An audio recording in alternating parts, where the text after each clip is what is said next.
On the night of February 9th, 2004, a 21-year-old nursing student named Maura Murray walked away from a car crash on a quiet road in New Hampshire and was never seen again.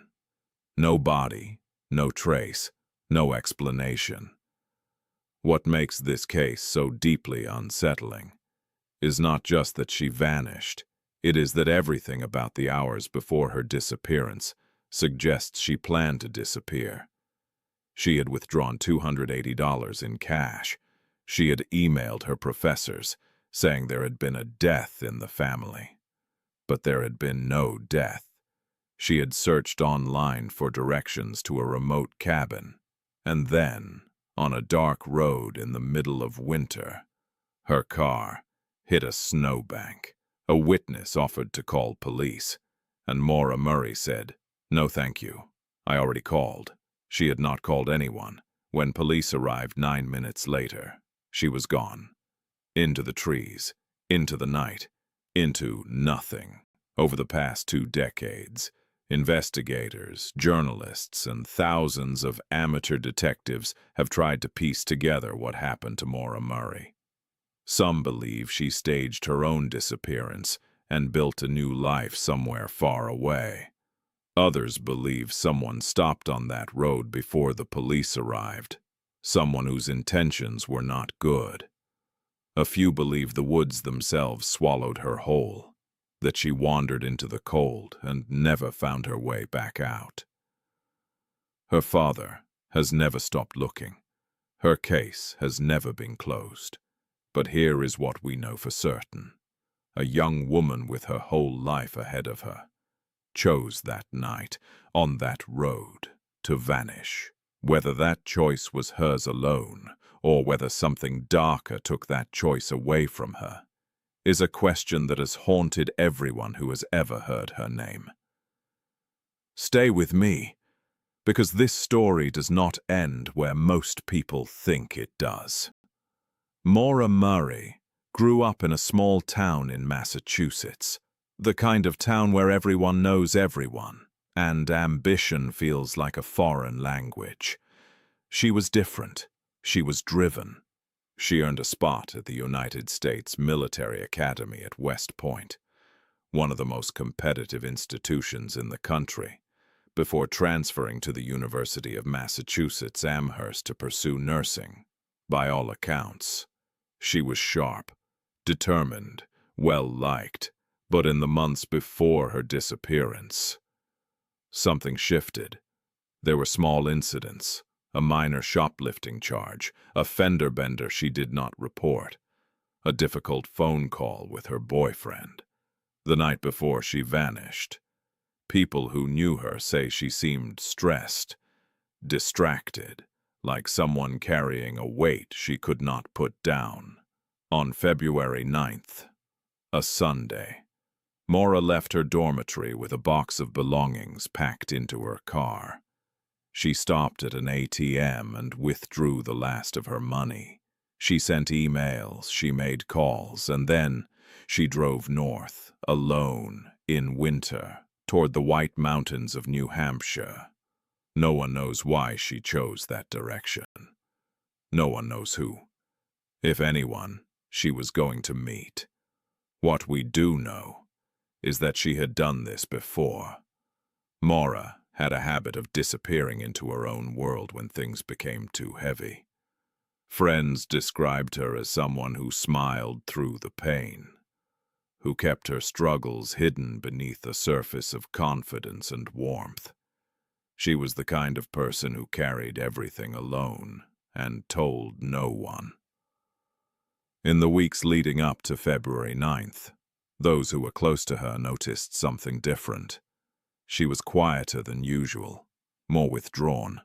She stopped returning calls. She skipped classes she had never missed before. Something was building inside her. Something that no one around her fully understood. At approximately 7:30 in the evening, a resident named Butch Atwood was driving his school bus home when he saw Maura's car crashed into a snowbank on Route 112. He pulled over, He spoke to her.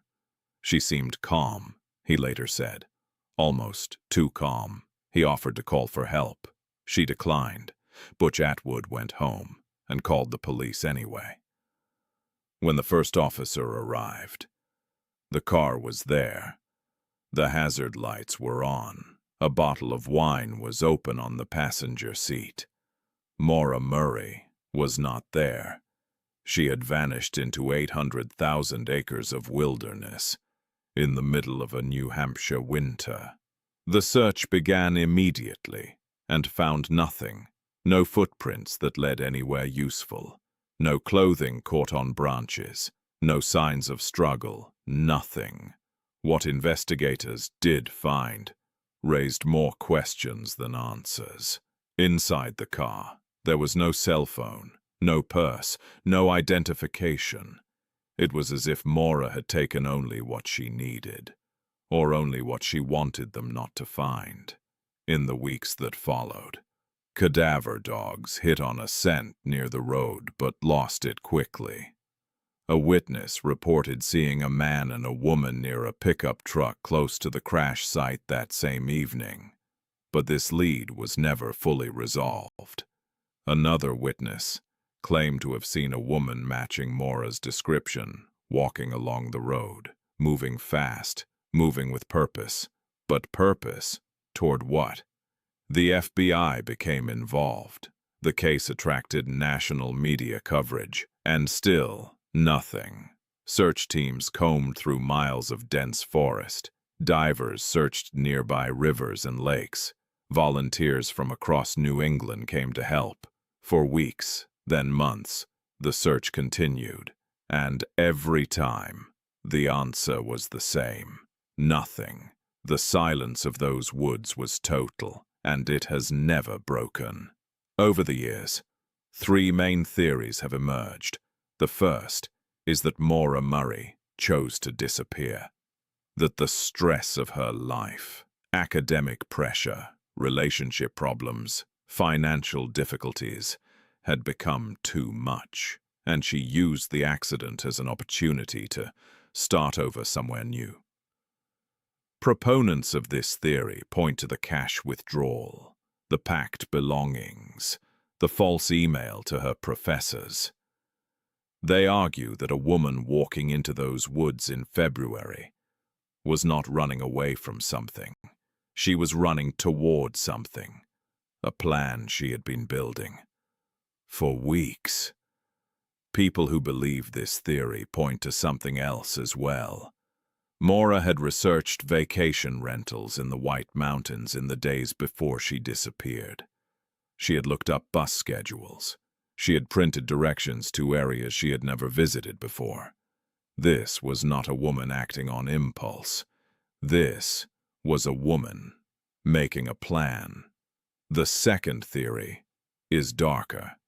It holds that someone stopped on that road, in the minutes between when Butch Atwood left and when police arrived.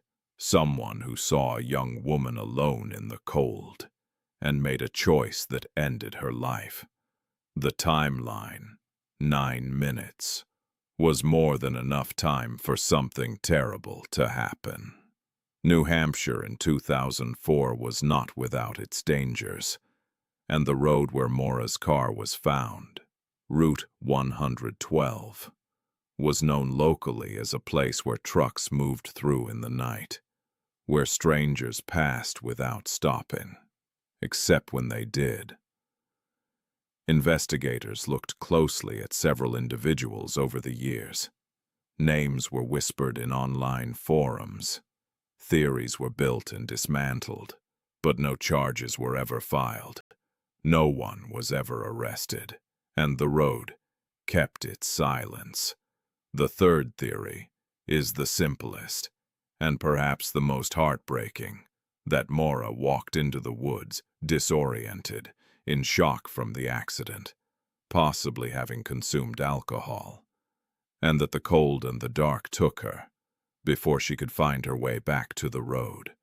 That there was no plan, no predator, only a series of small decisions that led to an irreversible end.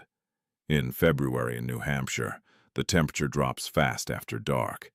The woods are dense, the terrain is unforgiving. A person without shelter, without proper clothing, without a clear sense of direction, can be in serious danger within hours. And the White Mountains do not give back what they take. Here is the detail that no one has ever been able to explain. In the days before Maura disappeared, someone, using a computer traced back to the University of Massachusetts, searched online for information about a specific area near Bartlett, New Hampshire. A remote area, a quiet area, an area close to where her car was eventually found. That search was made. Before the accident, before the car crash, before any of it. Which means, if Maura made that search, she was not heading north on impulse. She had been thinking about it, planning it, and whatever she was planning, escape or something else entirely. She had chosen that place, specifically. The question that has never been answered is why. And the question that keeps people awake at night is this: did she find what she was looking for? In the years since Maura vanished, her case has become one of the most discussed disappearances in American history. Podcasts have been made about her. Books have been written. Documentaries have been produced. Thousands of people across the internet have dedicated years of their lives to solving what happened on that road. And yet, no one has. Her family has lived with this uncertainty for over 2 decades. Her father, Fred, a quiet and determined man, spent years driving those roads himself, knocking on doors, talking to anyone who would listen. He never accepted the idea that his daughter simply walked into the woods and disappeared. He believed, and still believes, that someone knows the truth. Her sister, Julie, has spoken publicly about the toll the disappearance has taken on the Murray family. The not knowing, she has said, is the hardest part. Not knowing is worse than knowing, because not knowing means every possibility remains open. Every nightmare remains possible. Maura Murray has been missing for over 20 years. She would be in her early 40s today. Her case remains officially open.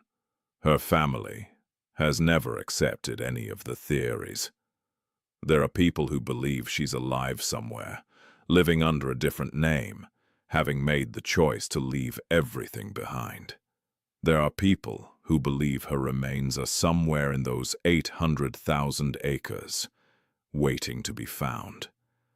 And there are people who believe the truth is darker than either of those possibilities. That someone knows exactly what happened on that road, and has chosen, for 20 years, to say nothing. What we know is this: a young woman drove north on a winter night. Her car left the road. She spoke to one person, and then she was gone. The woods keep their secrets. Maura Murray is still out there, somewhere, in the trees, in the theories, in the minds of everyone who has ever looked at her photograph, and asked the question we are all still asking. Where did she go?